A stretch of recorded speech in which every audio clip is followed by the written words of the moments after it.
Hello everyone, welcome to Career Achievers, a family for learning. In the series of Indian history हम लोग stone age पढ़ रहे थे जिसमें हम लोग इंट्रोडक्शन ऑफ स्टोन एज पढ़ लिया था। देन हम लोगों ने नेक्स्ट वीडियो में ये भी पढ़ लिया था कि पैलियोलिथिक एज क्या होता है, इसके कितने सब टाइप होते हैं और इनके टूल्स के बारे में, इनके सोशल कंडीशन के बारे में, इनके आर्ट के बारे में भी हम लोगों ने पढ़ लिया था। इस वीडियो में हम लोग मिसोलिथिक एज के बारे में डिस्कस करेंगे। Let's start. Mesolithic age. What is Mesolithic age? Mesolithic, also called Middle Stone Age, ancient cultural stage that exists between the Paleolithic and Old Stone Age with its chipped stone tools and the Neolithic New Stone Age with its polished stone tools. मतलब Mesolithic as मध्य पाषाण काल जिसे हिंदी में कहते हैं वो एक Palaeolithic as और नियोलिथिक एज के बीच का एज है जिसे हम लोग मिसोलिथिक एज या मिडिल स्टोन एज कहते हैं।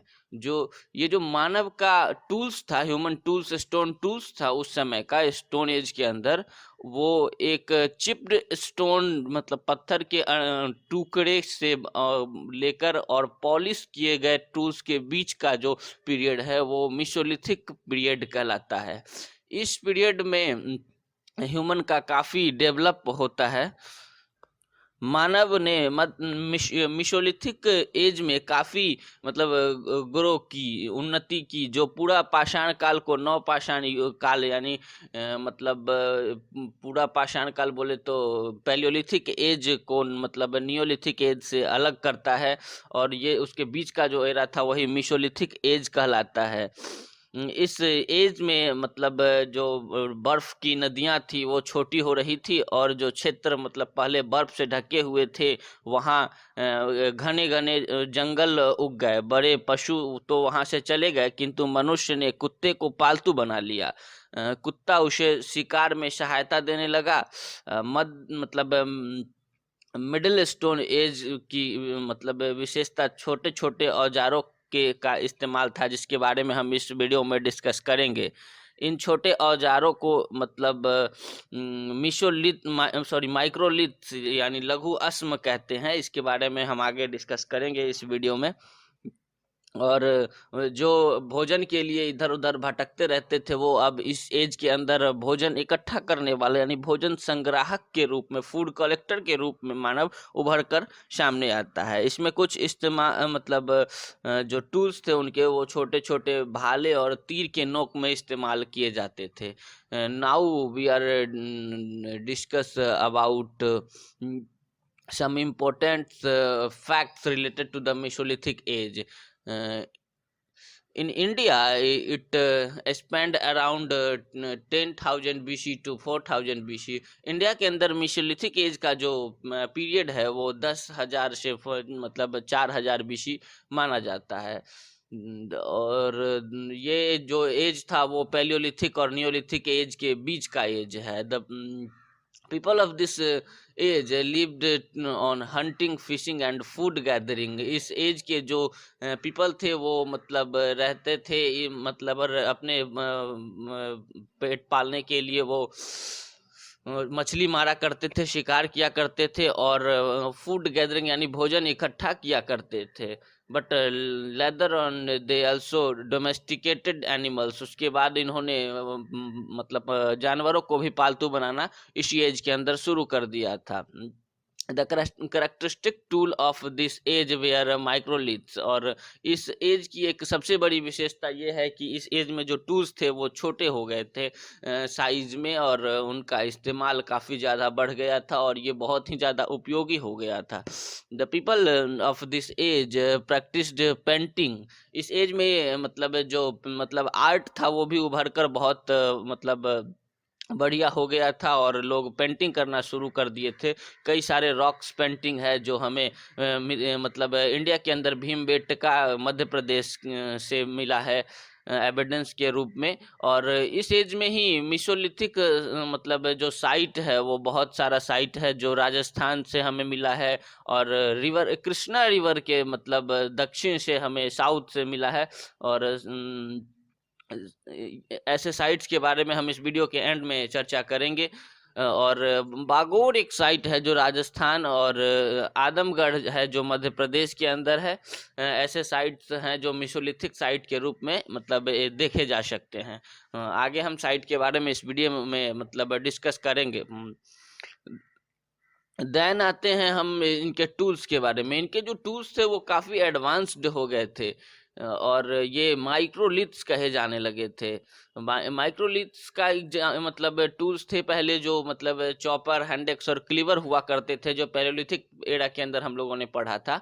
अब यही स्टोन टूल्स जो थे वो छोटे छोटे हो गए, और इनका इस्तेमाल भाले और तीर के नोक के रूप में किया जाने लगा, और ये बहुत ही इम्पोर्टेंट वेपन्स के रूप में इस्तेमाल होने लगा। तो ये इनका मतलब टूल्स था, और इनकी मदद से इन्होंने जंगलों को मतलब काट कर रहने लायक जगह भी बना लिया। और ये मतलब हंटिंग में इन्हें काफ़ी हेल्प मिलती थी। ये तीर और भाले की मदद से दूर से ही किसी पशु पर मतलब आक्रमण करके उसे अपने कब्जे में ले लेते थे। उसे इनसे इनको भोजन करना आसान हो गया। Then there is a question that why is the Mesolithic age called microlith age? मतलब Mesolithic age को माइक्रोलिथिक एज क्यों कहा जाता है? तो हमने यहाँ आंसर भी डिटेल में दे दिया है, और ऑप्शन बी इसका आंसर हो जाएगा। In this age human used a small tools. इस एज के अंदर जो ह्यूमन थे वो बहुत ही छोटे छोटे स्टोन टूल्स का इस्तेमाल करते थे, इसलिए इस एज को हम लोग मिसोलिथिक एज कहते हैं। And Mesolithic age were ancient cultural stage that exist between the Palaeolithic period with its chipped stone tools and the Neolithic period with its polished stone tools. मतलब पैलियोलिथिक पीरियड में जो chipped stone tool थे उनके, और Neolithic period में जो आगे हम पढ़ेंगे उसमें पॉलिश्ड स्टोन टूल्स होंगे। इनके बीच की जो कड़ी थी वो मिसोलिथिक एज थी, जिसे हम लोग माइक्रोलिथिक एज के नाम से जानते हैं। देन हम लोग इस वीडियो में देखते हैं मिसोलिथिक एज की सोसाइटी के बारे में। Mesolithic age society, the people of middle stone age used to fill their stomach by hunting and catching fish and collecting food items. इस एज के जो पीपल थे वो अपने लाइफ को अपने सर्वाइवल के लिए, फॉर देयर सर्वाइवल मतलब वे हंटिंग पर डिपेंड थे। कैचिंग फिश, वे मछली भी मारते थे, और अपने भोजन का जो आइटम था, फल वगैरह, वो खुद संग्रह करते थे। इस तरीके से वो फूड कलेक्टर या फूड गैदरर भी हो गए थे।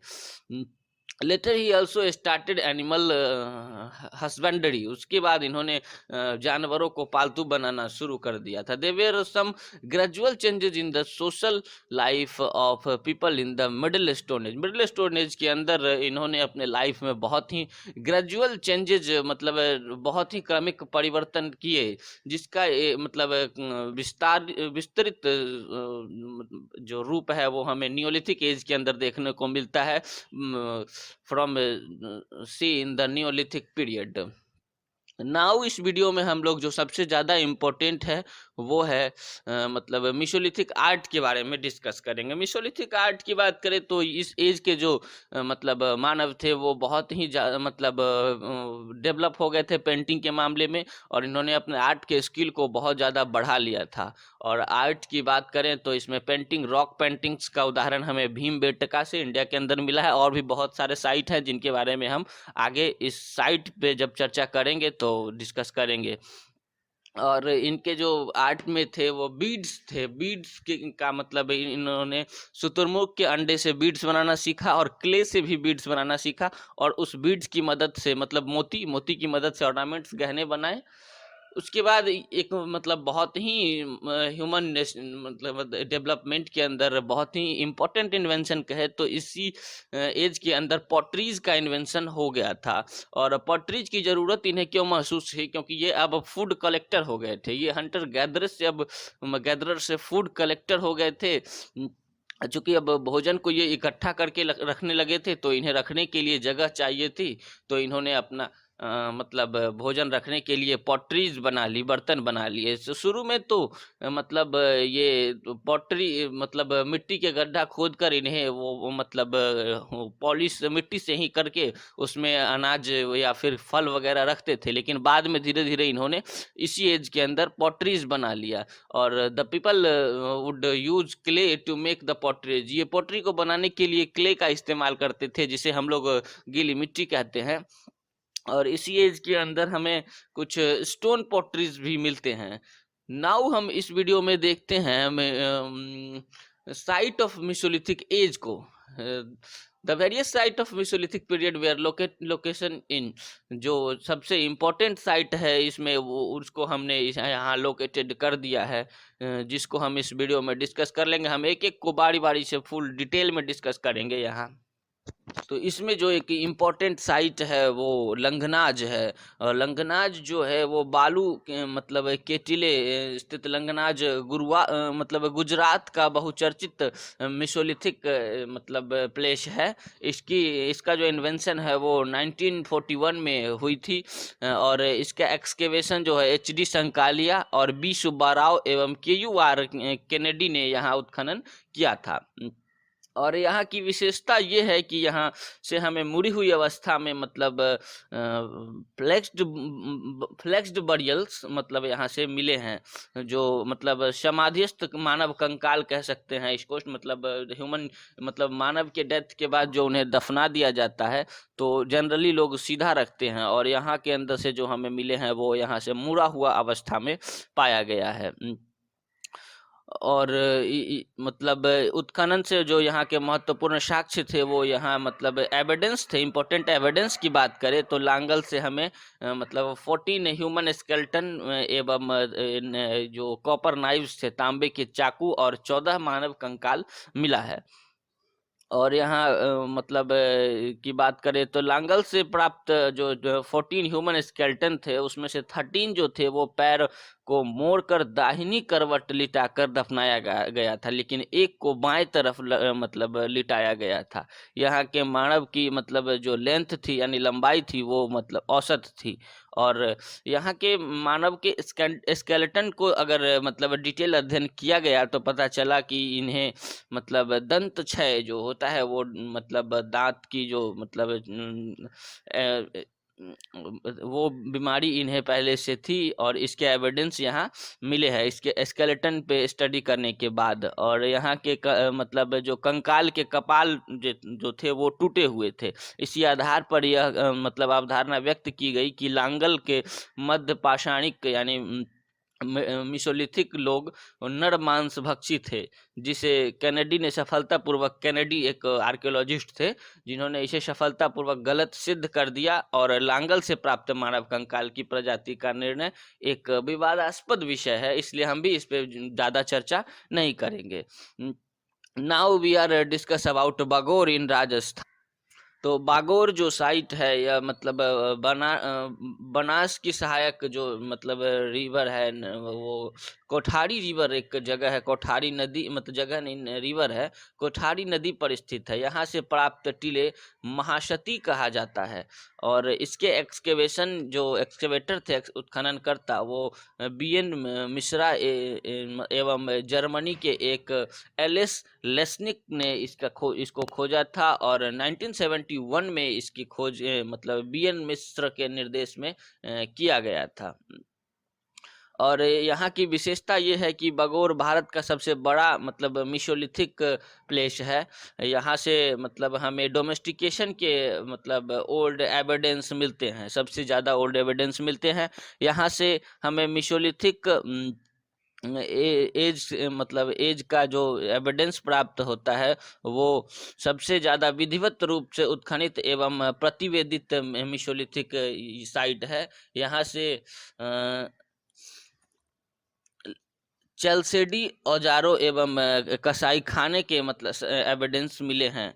बागोर से प्राप्त जो सूक्ष्म पाषाण मुख्यतः मिले हैं, मतलब हमें जो छोटे छोटे पत्थर के टूल्स मिले हैं, स्टोन टूल्स मिले हैं, वो वे क्वार्ट्ज से निर्मित मतलब थे। और यहाँ से गले के जो 36 मतलब बीड्स की माला मिली है। और एक 17 to 19 ईयर की जो एज वाली मतलब महिला ह्यूमन स्केलेटन मिली है, जो ह्यूमन मतलब वुमेन थी। और एक 40 से 42 वर्ष की प्रौढ़ महिला का कंकाल मिला है। फर्श बनाने के लिए पत्थरों का उपयोग तथा फूस से बने हुए मतलब वातारोधी मतलब जो हवा जिसके अंदर ना आ सके, पर्दे के साक्ष्य यहाँ बागोर से ही मिले हैं। और घास फूस की झोपड़ियाँ बनाने के एविडेंस भी हमें सबसे पहले बागोर से ही मिलते हैं, जो राजस्थान में है।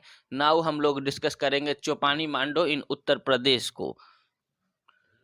तो चौपानी मांडो जो मतलब साइट है वो बेलन घाटी में इलाहाबाद के में स्थित है, और ये वर्तमान मतलब उत्तर प्रदेश राज्य में अवस्थित है। इस मतलब इस साइट को बीडी मिश्रा ने 1967 में मतलब एक्सकेवेट किया था, खोजा था। और इसका एक्सकेवेशन जो है वो सबसे पहले 1967 में बीडी मिश्रा ने किया। इसके पश्चात यहाँ बड़े पैमाने पर एक्सकेवेशन GR शर्मा के निर्देशन में बीवी मिश्र द्वारा किया गया। और इसकी विशेषता ये है कि चौपानी मांडो जो है वो मतलब पैलियोलिथिक तथा मिसोलिथिक के बीच की मतलब संक्रमण अवस्था का प्रतीक माना गया है। और यहाँ आखेटक से संग्राहक मतलब जो मानव पहले शिकार करते थे वो अब फूड कलेक्टर हो गए।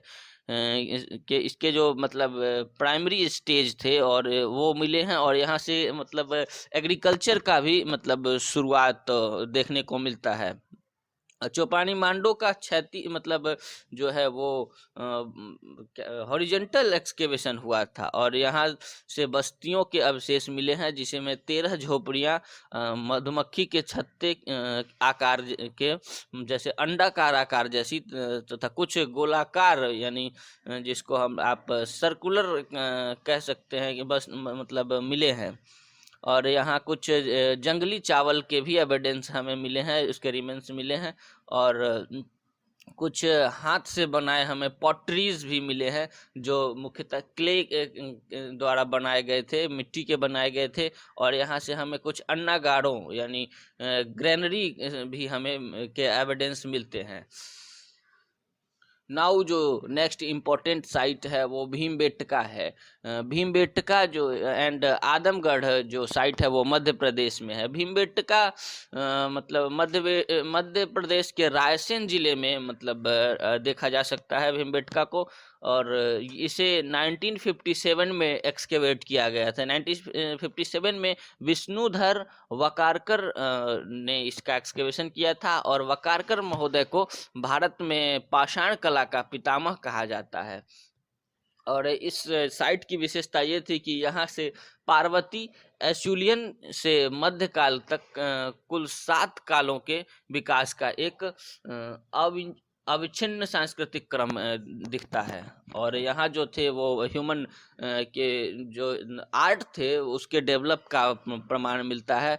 और कला एवं कर्म कांडों का नाटकीय साक्ष्य इसके सभा कक्ष यानी जो केव थे वो मतलब और ऑडिटोरियम केव जैसा यहाँ एक एग्जाम्पल मिलता है। और इस ऑडिटोरियम केव से हमें 25 मीटर लंबी सुरंग जिसमें 3 गेट थे, 3 दरवाजे वाला कक्ष तथा एशुलियन चरण की पत्थर की दीवार के निर्माण का साक्ष्य प्राप्त हुआ है। और भीमबेटका से हमें मतलब 642 केव्स मिले हैं, जिनमें 400 में मतलब वो पिक्चर्स बनाए गए हैं, चित्रों का अंकन है। यहाँ उनको प्राचीनतम माना गया है जिनमें नीले रंग का प्रयोग हुआ है। और यहाँ चित्रों का निर्माण उच्च पूर्व पाषाण काल में प्रारंभ हुआ, लेकिन सर्वाधिक संख्या में हमें मतलब मध्य पाषाण काल यानी मिसोलिथिक एज के चित्र मिले हैं। भीमबेटका से हमें वाराह का चित्र तथा गणेश का प्राचीनतम चित्रांकन मिलता है।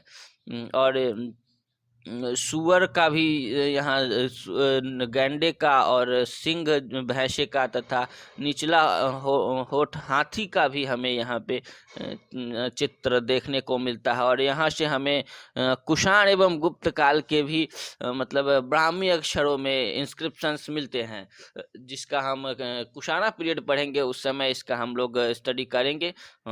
और उसके बाद कुछ इम्पोर्टेंट साइट है जो हमें साउथ इंडिया में देखने को मिलते हैं, जो केरला और आंध्र प्रदेश में आते हैं। इनके बारे में भी आप देख लीजिएगा, पढ़ लीजिएगा। सो इस वीडियो को हम यहाँ ख़त्म करते हैं और नेक्स्ट वीडियो में हम डिस्कस करेंगे नियोलिथिक एज के बारे में, जो ह्यूमन डेवलपमेंट का एक इम्पोर्टेंट मतलब कल्चरल स्टेज है। और उसके बाद यहाँ स्टोन एज ख़त्म हो जाएगा। उसके बाद हम लोग आयरन एज को शुरू कर मतलब सॉरी ब्रोंज एज को शुरू करेंगे, फिर आयरन एज को शुरू करेंगे। तो सब मेटल एज में ब्रोंज एज और आयरन एज दो मतलब सब कैटेगरीज होते हैं। देन वीडियो अगर पसंद आए तो वीडियो को लाइक कीजिएगा, चैनल को सब्सक्राइब कीजिएगा। बाय।